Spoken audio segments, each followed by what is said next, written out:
Well, there's no more of them, number one. I mean, there'll never be another.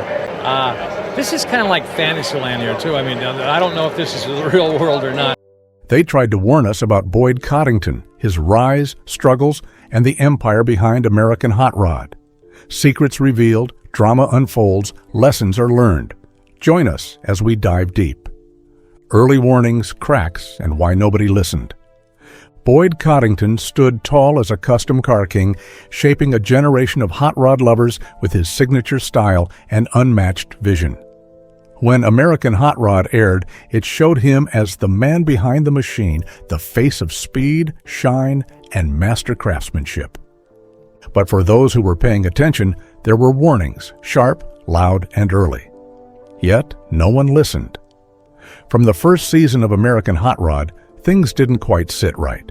The camera often caught crew members breaking down, walking out, or even getting fired on the spot. It was meant to entertain, but for those with an eye on the industry, it revealed a much darker truth. One after another, talented employees either stormed out or quietly slipped away. Some lasted months, others only survived weeks. That wasn't a coincidence. People began to ask, how could such a talented team fall apart so quickly? The answer was never about the talent.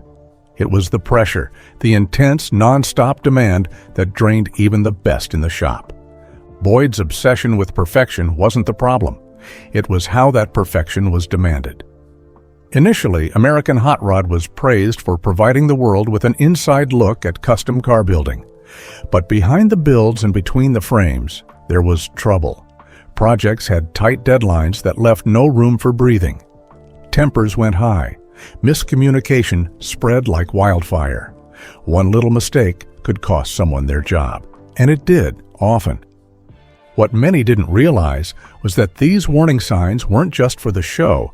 They reflected real life inside Boyd's garage. And here's the thing. Many of the people who left weren't just background workers. They were masters in their own right. Painters like Charlie Hutton and body experts like Blue Bear tried to weather the storm. But eventually they were pushed out or chose to leave before breaking. Others, like Dwayne Mayer, tried to stay loyal, but the environment wore everyone out. Then there was Chip Foose. Foose wasn't just another builder. He was the designer who helped take Boyd's vision to the next level.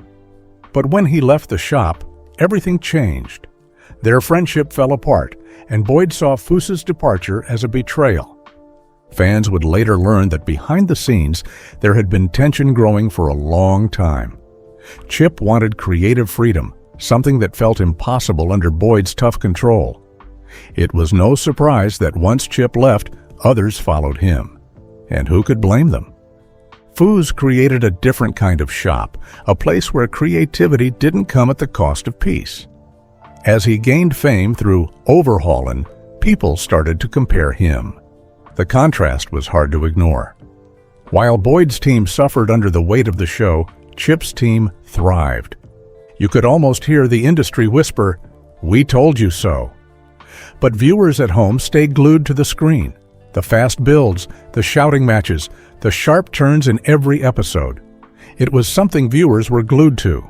It was also misleading, because what most fans didn't know was that the drama wasn't staged.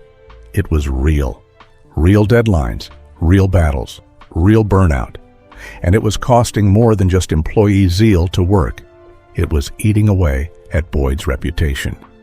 At car shows, the rumors grew louder.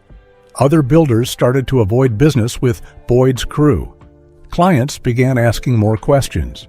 Were the builds as strong as they looked? Was the Polish hiding something darker underneath? In the hot rod world, reputation is everything, and Boyd's was starting to slip. But let's pause here for a second. Boyd wasn't hated. In fact, he was still respected for his talent. No one doubted his skills. What people questioned was his leadership. They asked, could a man so gifted truly keep a team together? Sadly, the answer kept showing itself loud and clear, and the show didn't help. If anything, it only made things worse. Editors pushed the most dramatic moments forward. Arguments got more airtime than breakthroughs. The emotional toll became part of the entertainment. Viewers watched employees struggle under stress and thought it was part of the charm. Spoiler alert, it wasn't. That was someone's real breaking point, not just good television. The saddest part? Boyd didn't seem to notice. Or maybe he did, but didn't care. In one scene, a worker was fired mid-project. Another time, someone left quietly after being humiliated. It was treated like an everyday thing, a revolving door, replaceable faces. But these weren't extras. They were skilled craftsmen with families, dreams, and years of experience. And once they left, they rarely looked back. Every warning came from real people who once admired Boyd, but left hurt. Some of them spoke out later. They described a shop run on fear, not teamwork. A place where yelling was more common than praise, where a single missed bolt could mean you were out of a job. And for what? To hit a television deadline? It was clear that something had gone wrong. The show had started as a celebration of car culture, but became a spotlight on workplace breakdown. Let's not forget the cars. Some of the builds, while shocking, weren't always up to the mark underneath. Viewers saw the shine, the chrome, the gleam, but former employees mentioned skipped steps, rushed paint jobs, and last-minute fixes before the cameras rolled. It wasn't always the perfection it pretended to be. And still, nobody really stopped it. Fans continued watching. Boyd kept building. Employees kept leaving. The truth was obvious, but no one wanted to believe it. Boyd was too big, too iconic, too legendary to fail, right? Wrong. It turns out even legends can be wrong. Even great men can fall short when leadership turns into control, when vision turns into tunnel vision. The hot rod world didn't turn on Boyd, but it did start to distance itself. Because behind every beautiful build was a warning. This can't last forever. And it didn't. Foose proved that a great shop could run on respect. Other builders rose in Boyd's shadow, learning from his genius but also from his mistakes. That's the real legacy. Boyd showed us what's possible with vision, but also what happens when you ignore the people behind the process. So, when people say they tried to warn us about Boyd Coddington, they aren't just talking about financial trouble or fame getting out of hand. They're talking about the missed chances to treat people better. The talent was lost too soon, the drama we mistook for drive, and above all, they're talking about the truth that was always there, if only we had listened. This brings us to deeper details. Financial wreckage, title trouble, and the empire's quiet collapse. Some people fall because of failure, others fall because of success that was built too fast. Boyd Coddington's fall came with the sound of engines still running, cameras still rolling, and fans still cheering, right before everything turned quiet. What no one saw coming or chose to ignore was the growing storm behind the garage doors. Boyd had fame. He had the clients. He had the name that echoed through the halls of every car show. But behind everything, his business was crumbling. Let's start with the money. Coddington's shop was a financial mess. Despite the stream of projects, the business didn't seem to be making enough profit to match the energy pouring in. While fans saw one polished car after another, insiders knew those projects were expensive. Sometimes, the builds cost more than the clients could pay. And in custom car culture, late payments mean deep trouble. In one major case, a customer pulled out of a build midway and left Boyd's business nearly $500,000 in the red. That wasn't just a bump in the road, it was a serious crash. The shop had to restructure itself, rebrand some of its efforts, and dig itself out of debt. That was back in the late 1990s, but the money problems didn't end there. They only got worse. Even with the boost from American Hot Rod, which premiered in the early 2000s, the business was still bleeding cash. Television brought in exposure, but not always income. The show placed more pressure on Boyd and his team to build quickly and impress viewers, but that didn't always mean more money in the bank. And then came the registration scandal. It started with rumors and questions about how Boyd was getting so many custom vehicles street legal so quickly. Normally, when you build a car from scratch, it has to go through a complicated process to meet emissions laws and safety checks. But somehow Boyd was bypassing much of that. The trick? Registering those cars as old-fashioned vehicles? That sounds harmless at first, but many of the cars were not antiques at all. They were brand new builds with fresh frames, engines, bodies, and electronics. Labeling them as restorations allowed Boyd to skip key inspections, avoid checks, and reduce tax fees. It worked until it didn't. California state officials caught on. They launched an investigation and quickly uncovered a pattern. It wasn't just one or two cars, it was dozens. The law was clear. Misrepresenting the age or origin of a vehicle to avoid taxes is illegal. Boyd's empire was suddenly facing a legal crisis, and this time it wasn't going to be resolved with paint and polish.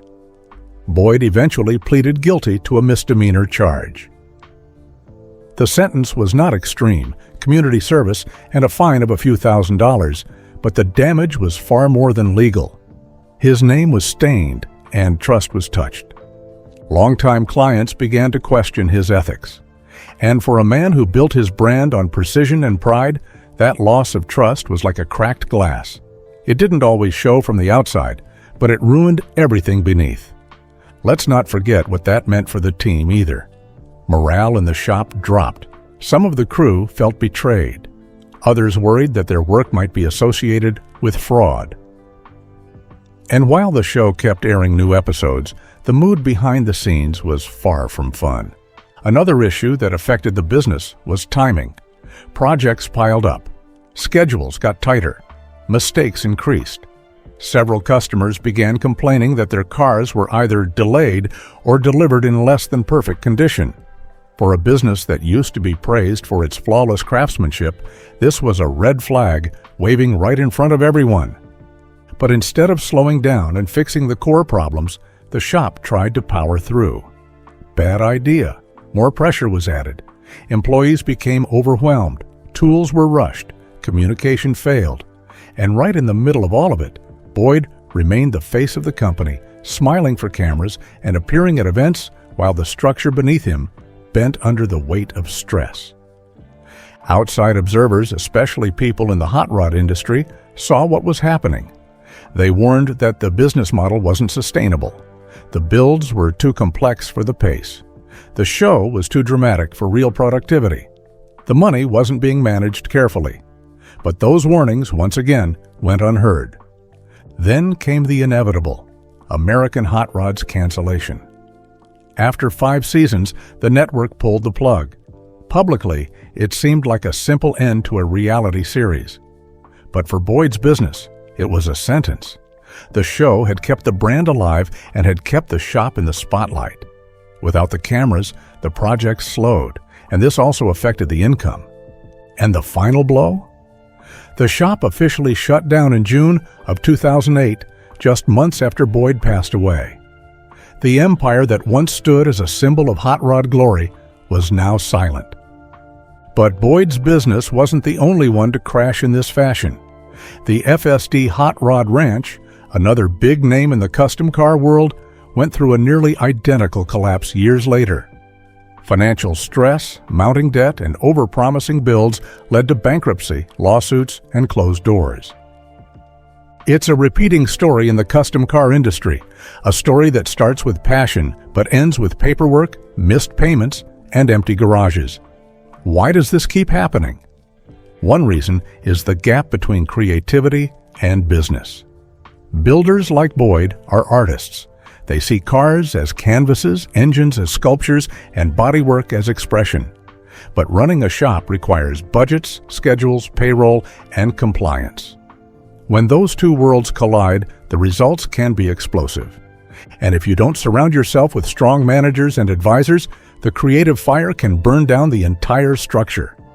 Boyd may have been a visionary, but even visionaries need balance. The financial warnings were clear. The cracks in the system were visible. Employees and competitors pointed out the flaws. Customers raised eyebrows. But the drive to keep going, to stay famous, to meet the next deadline, overpowered all the alarms.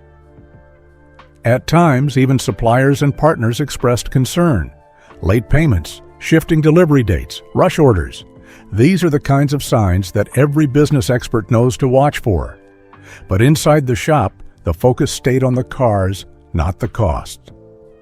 The most tragic part of Boyd's financial downfall wasn't just the loss of money, it was the loss of opportunity. He had built something rare, a brand that blended Hollywood with horsepower, style with steel. Had it been handled differently, the Coddington name might still be on the front of a bustling shop today. Instead, what remained was silence. The garage that was once filled with welders and grinders now stood empty. The empire didn't collapse all at once. It happened in layers. Each financial mistake, each missed warning, each cut corner added up. The lesson here is bigger than Boyd. It speaks to the whole custom car world and honestly to any business driven by passion. Talent is not enough. A name is not enough. Even fame isn't enough. If the foundation isn't strong, the whole thing falls apart. And when it does, it doesn't just hurt the builder. It affects the workers, the families, the fans, and the industry. Still, people remember Boyd's cars. They remember the builds, the shine, the drama.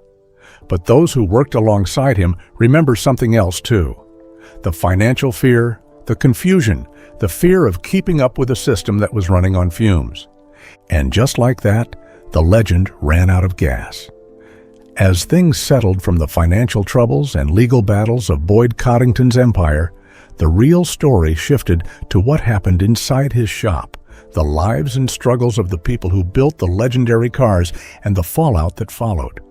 While the cameras captured the glossy final products and occasional conflicts, few understood the deep challenges faced by the crew behind the scenes. Boyd's relationship with his team was complicated and often tense, and his departure from longtime partner Chip Foose marked the beginning of a new chapter filled with conflict and heartbreak. Foose's exit wasn't just a business split, it was personal.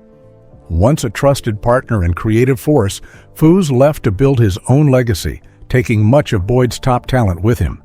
This was a major blow to Boyd's shop, leaving it short-staffed and strained. The rivalry that followed was felt deeply by everyone involved, as Boyd reportedly viewed Foose's growing success as a threat. Many workers found themselves caught in the middle, some choosing to follow Foose's more relaxed and respectful environment, while others remained loyal but struggled under Boyd's increasingly harsh leadership. The pressure inside Boyd's shop was relentless. Employees described a culture of fear and control where mistakes could cost you your job, sometimes in front of TV cameras, adding public humiliation to the mix. The harsh environment drained everyone, and the constant demand for perfection under tight deadlines pushed many skilled workers to their breaking point. People who once loved their craft began to dread each day, weighed down by impossible expectations and little appreciation. This toxic atmosphere created a door of talent, with some walking away quietly, others leaving mid-project, and some fired in dramatic scenes that played out as reality TV but carried real consequences. Despite the talent and passion in the shop, loyalty became a fragile thing. Workers felt undervalued and replaceable, and the emotional toll of constant stress, public shaming, and unpredictable leadership wore on everyone. People talked a lot about Boyd's story because it was not perfect. He changed the hot rod world and made it bigger, but he also had problems.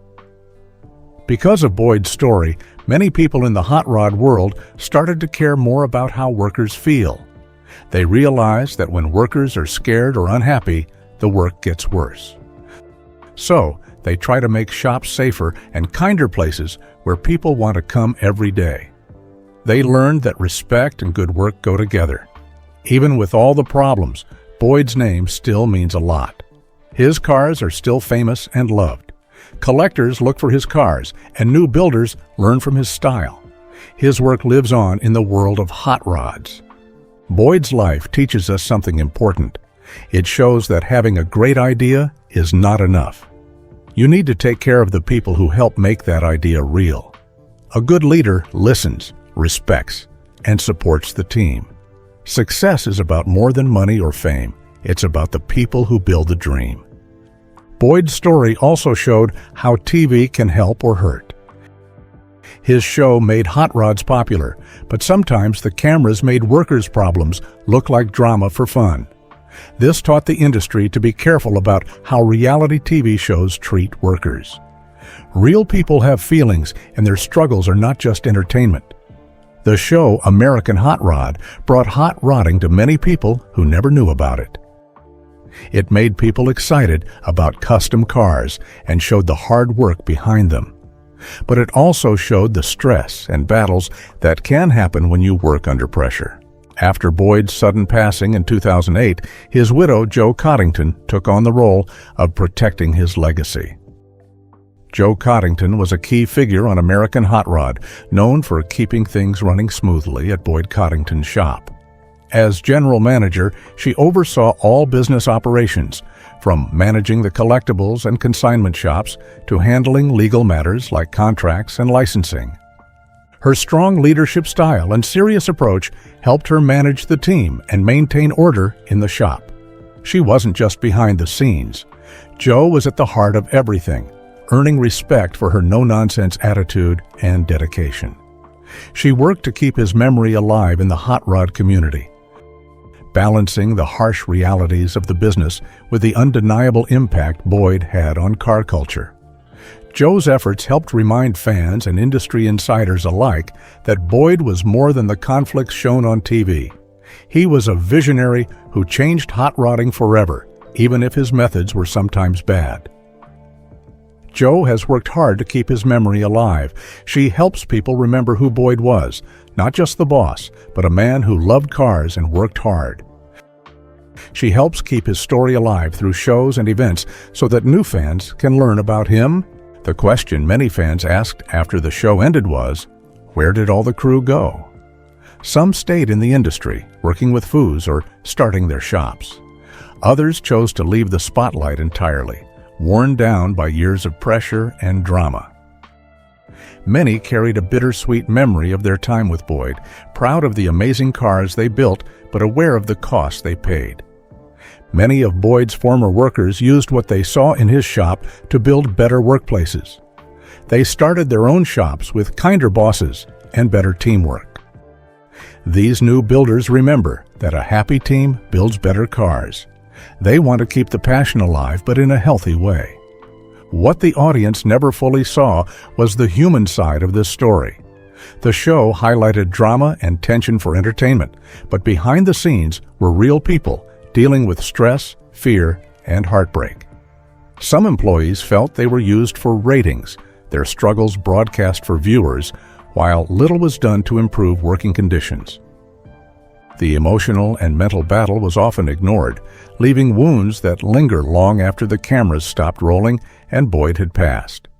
Success on television doesn't always mean success behind the scenes, and the pressure for fame can sometimes destroy what made the work special in the first place. At the heart of it all is a simple truth. Cars may shine bright, but the people who build them matter more. Boyd's legacy is not just the beautiful machines he created, but also the lives he touched, for better and worse.